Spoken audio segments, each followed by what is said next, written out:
let's move on to the yearly check-in with No Man's Sky. So last year, actually earlier than this, last year the update, the next update came out in like June or July, and this is the No Man's Sky Beyond update, which came out last week. And this was, I think it was billed a little bit more substantial than it actually ended up being. And I guess that ends up coming firmly down on what you're getting out of this update. So one of the big things that they added was VR support. So I think it works on just about every form of VR. Maybe not, I don't know, the PC VRs are so complicated. But I know it works on PlayStation VR, and I know it works on some PC VRs. I'm not sure if it's all of them or not. But yeah, I guess you can just play the game in VR. Like, it's basically the same game. You just have your headset on, and you're interacting with it with whatever motion controls, or if you're just using a regular gamepad. And from what I understand, it's pretty good version of VR. Like, they did a pretty good job of it. And I think it fits with the aesthetic of the game, like being able to be a spaceman out in space, flying in your ship and then landing on big giant exotic planets and stuff like that. That seems like it would be really cool and immersive in VR. But I don't have VR, so I did not get any of that out of this update. They also added some more multiplayer social stuff, like you can call in the anomalies, which have been in the game since the very beginning. They're like the big round spaceships, the big round space stations, that I believe in the original game you would be following the Atlas path by going to these locations, and there'd be these two NPCs that would tell you discover more things and then come back, and it'll give you more access to more equipment and stuff like that. Now they've blown these out into full-on social hubs, kind of like the towers in Destiny. So you can actually call in the anomaly in any system that you want to. You just select it from a menu, and it like warps into the system, and you fly in, and it's really cool. It's like all of this like machine city, lots of typical No Man's Sky art, but it's like this like living machine city that you fly into. It looks really cool, and you'll come across just people, random players just running around. There are vendors there. There's the two NPCs that were there in the original game are there, so you can talk to them and do the similar quests. And it's cool. And if you want to, the other cool thing there is they highlight really awesome bases that people have built in the world, in the universe, in the galaxy or whatever. So I don't exactly know how if they vote on it or what they do, but there's an area where you can go and you can just check out this person's really cool base that they've built on a planet or something like that, which I think is a cool way to kind of build a social aspect of it.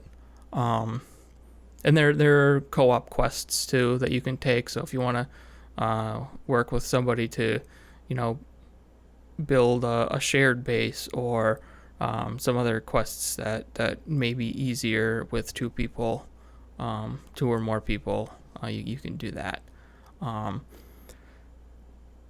In addition to that, most of the update has been kind of like ease of use and tweaking existing features a little bit. So the last update, the No Man's Sky Next that came out last year, was massive. It kind of rebuilt that entire game.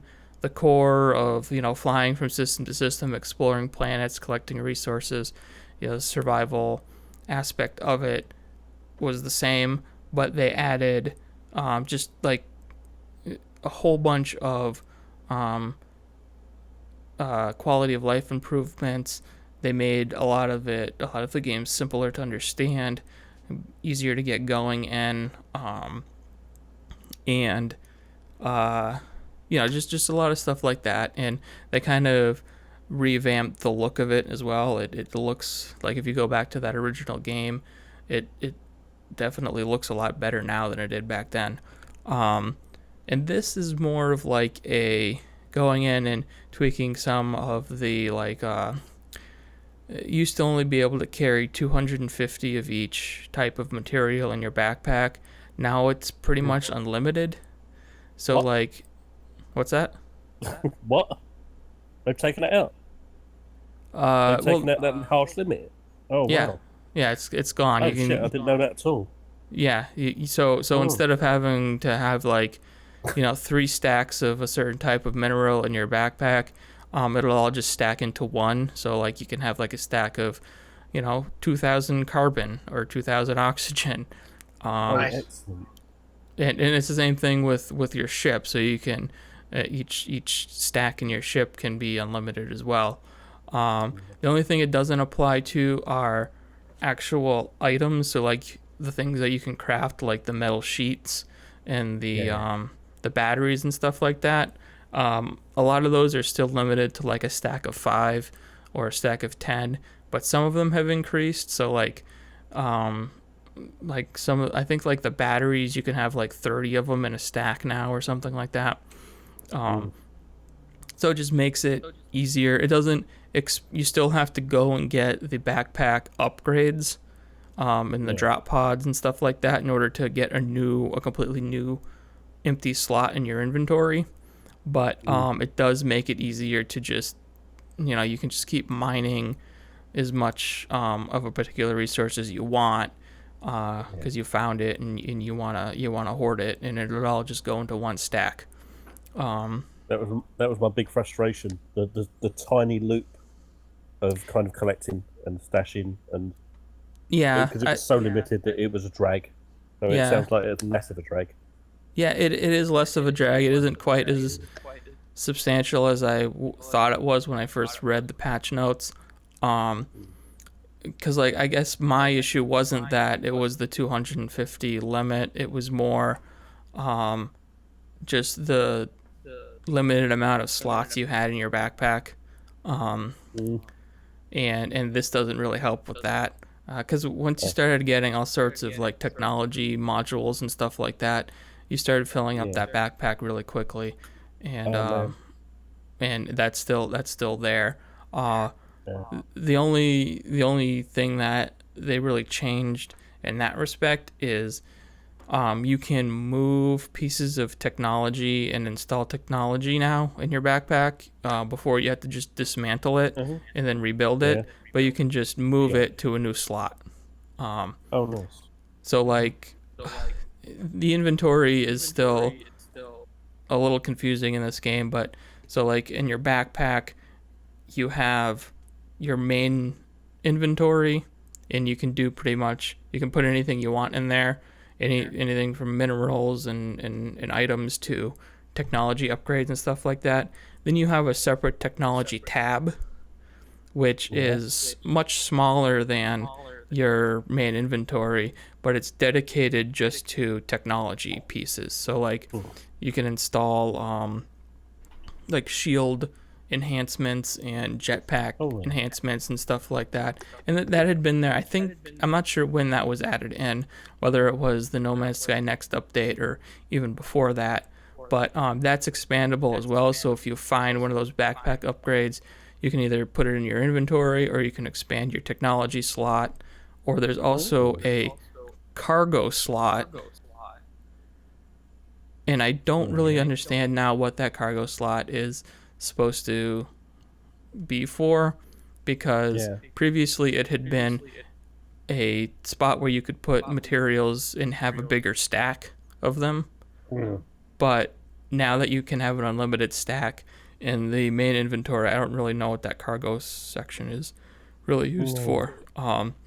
But so like if you accidentally install something in your main inventory, you can now just move it into your technology inventory if you have an open slot. You don't have to dismantle it and then rebuild it and waste the resources.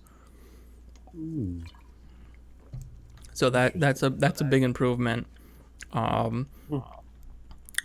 And I guess like the tutorial at the beginning has been improved, like getting you up and running, and how to find and build the items you need to get started. And you can like pin a recipe to your, which you could pin a recipe before, but it would just kind of be like, collect this much oxygen, collect this much carbon.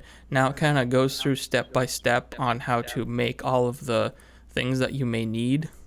Because like sometimes it can be confusing where it's like you need to make this special item and it doesn't really explain in the recipe how to do it. Like, say you need a metal sheet, you don't normally just find metal sheets lying around. You need to build it out of different pieces. So then you'd have to go find like, oh, what do I need to make a metal sheet? And you can only pin one recipe at a time. So now when you pin like, say you want to pin the recipe for warp fuel, like to get to the next section, the next solar system, you pin that, and then it'll tell you, okay, you need a metal sheet, and then this is what you need for the metal sheet. And you need antimatter, and this is what you need for the antimatter. So it's a little bit clearer there, so you're not constantly going into your inventory seeing what materials you need for particular things. Yeah, so this this time around, when I dipped back in, I decided I was going to focus mostly on base building because I really hadn't done any of that in my previous time with the game. Yeah.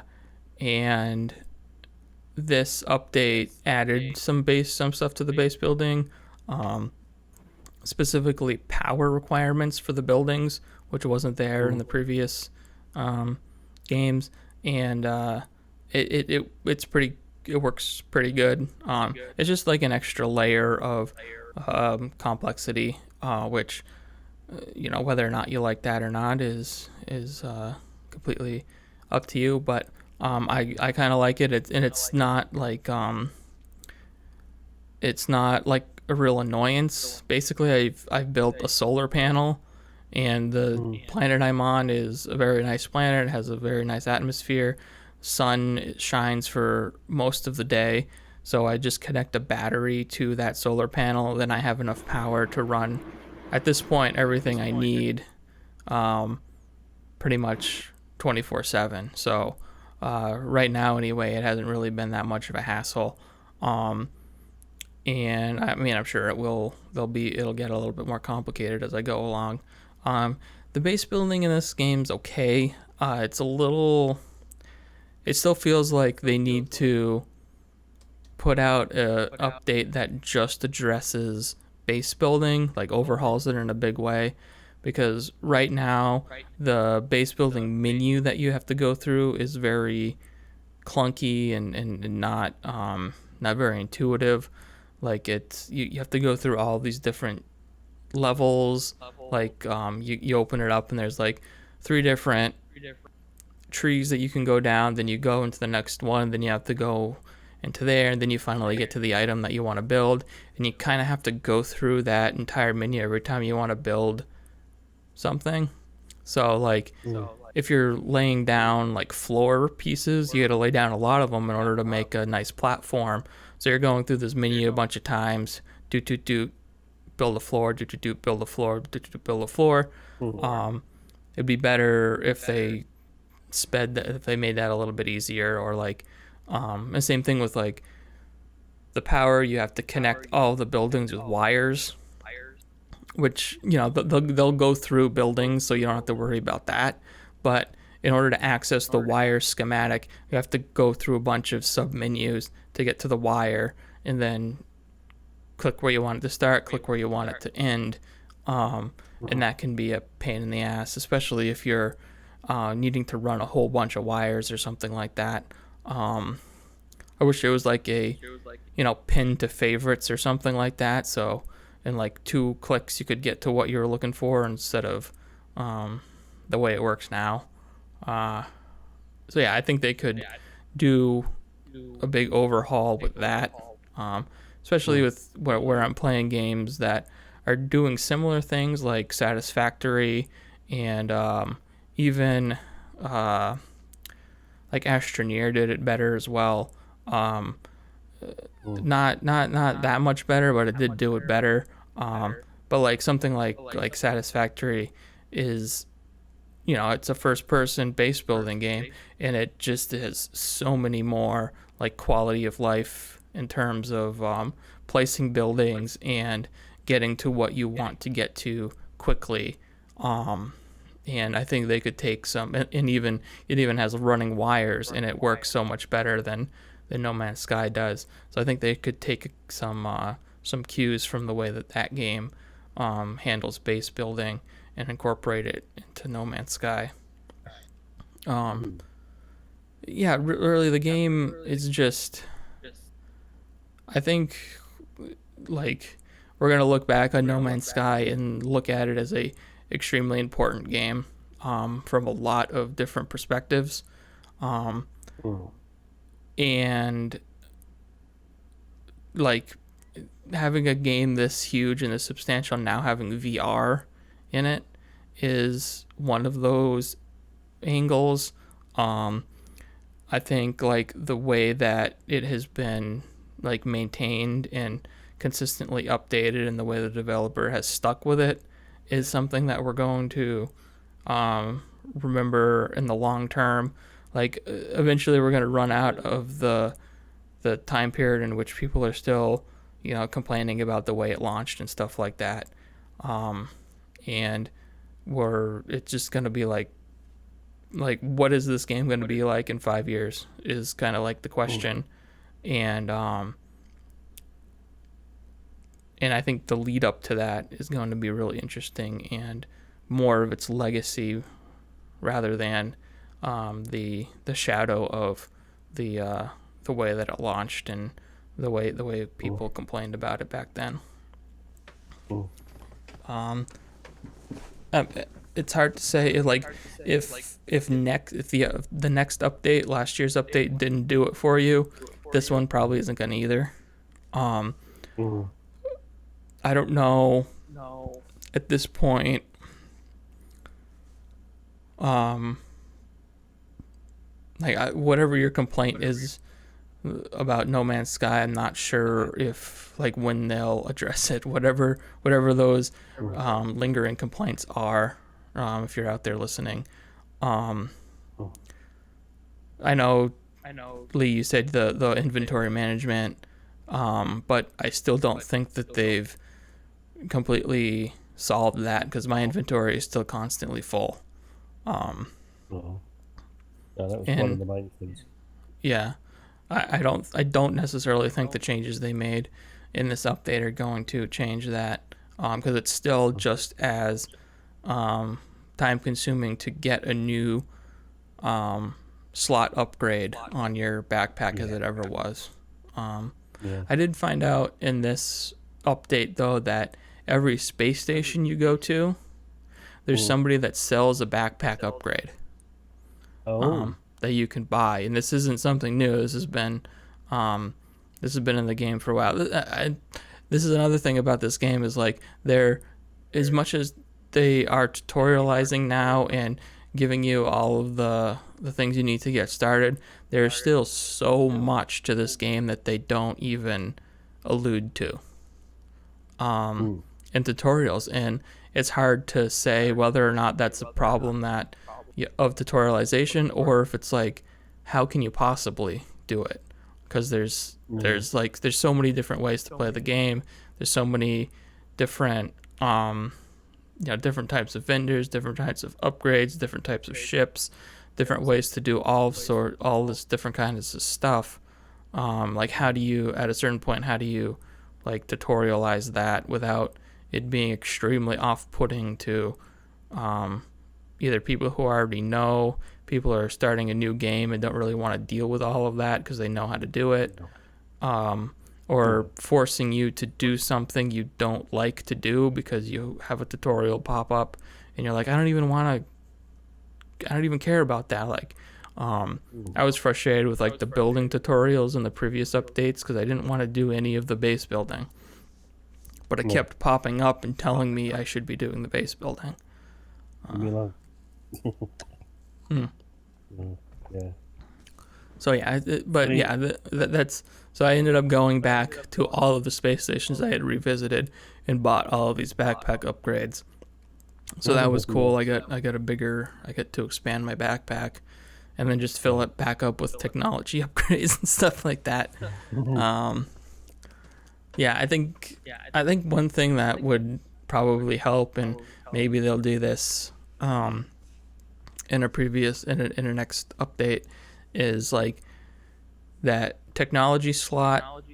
Just make it huge and automatically open, like a whole bunch of slots, so you can just put as much technology as you want installed there, and then leave your inventory just for resources and stuff like that. I think that would be a big help because you need all of these upgrades for like to survive every type of planet.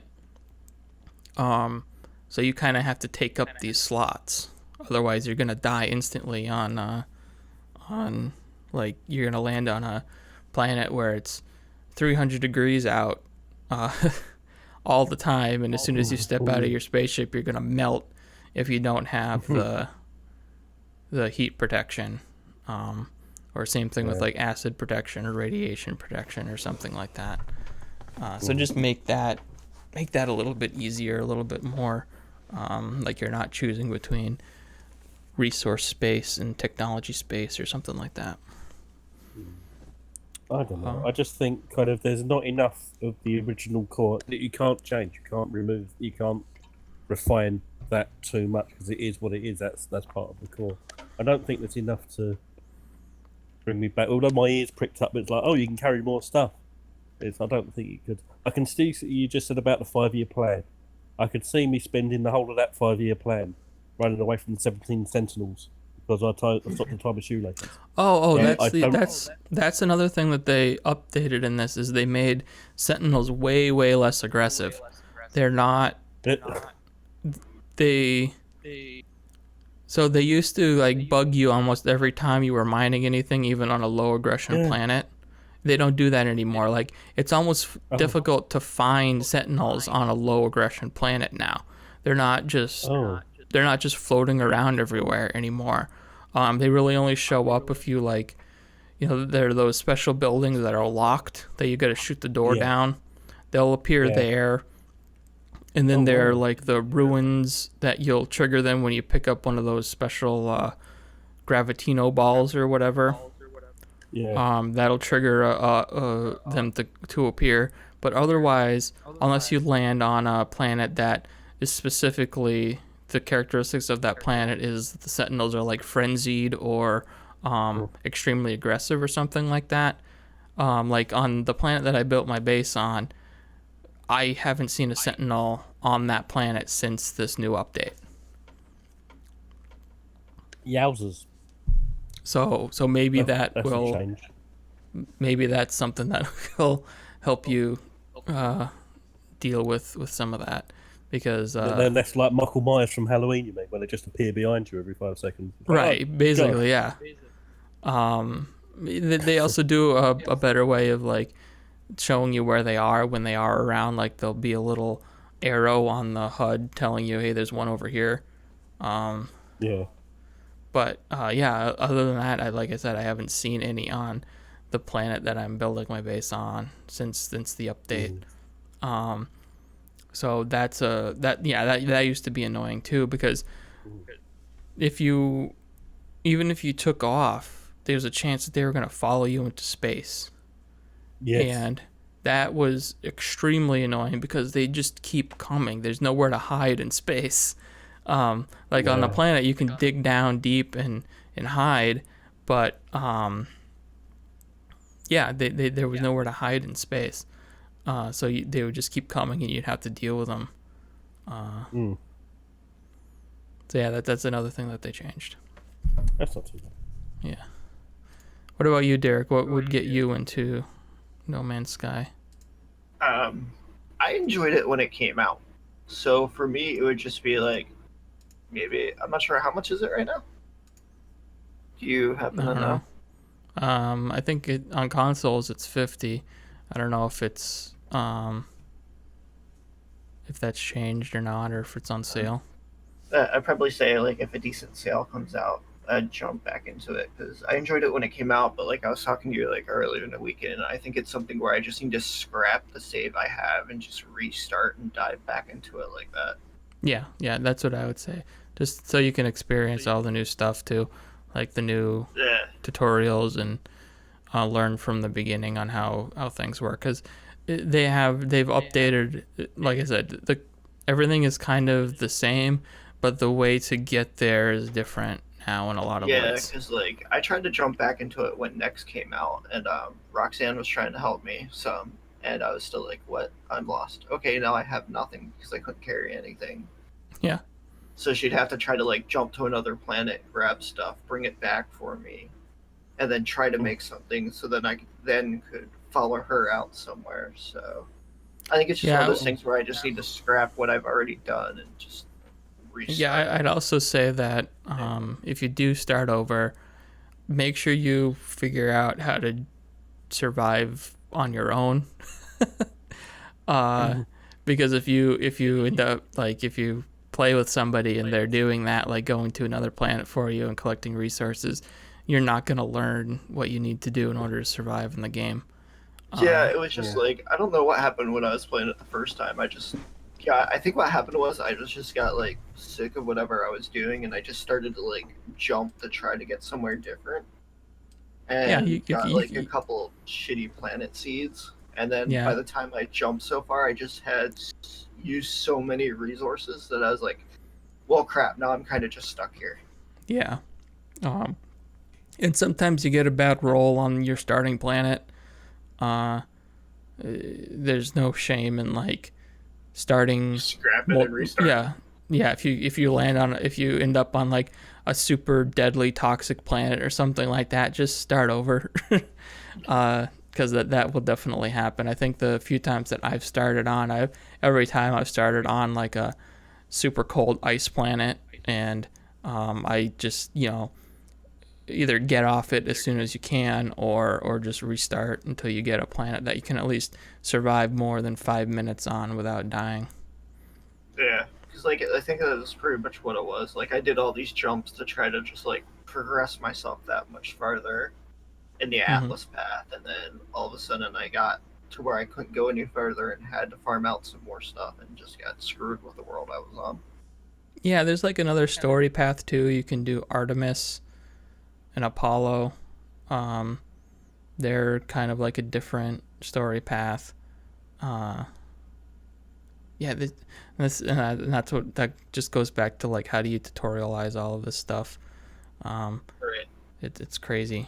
And then like so much of it you just completely don't have to engage with if that's not how you want to play the game.